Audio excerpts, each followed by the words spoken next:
Hello there and welcome to the Down in Front Podcast video edition teaser for our most recent review that we're going to do tonight for you, right on the heels of the Game of Thrones Season 7 premiere.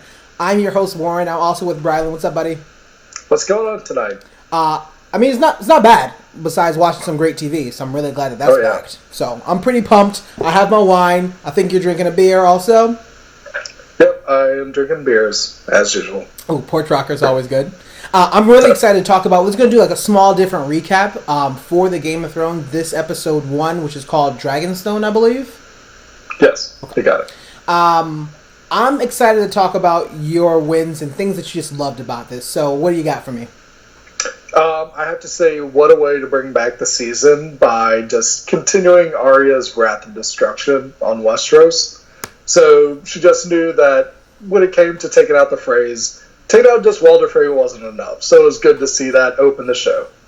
Oh, that was such a beautiful moment because at one point I was like, oh wait, maybe that was a dream and he's still alive?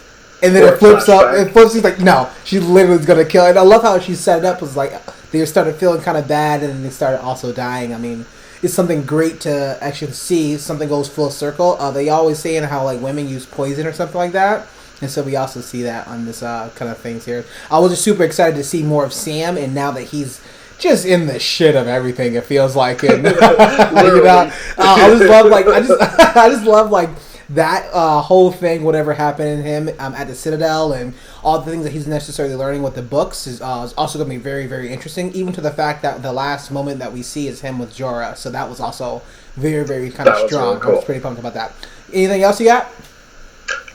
Also, it's great to see Sandor Clegane and the band of the Seven Brothers having Thor Samir and the Lightning Lord hanging out with him. Yeah. And it was a good wrap to bring back other seasons for him kind of having to own up to his past discretions as well. And it looks like a turning point for Sandor. Can he become a different person? Can he stand for something when in the past he's been just a survivor?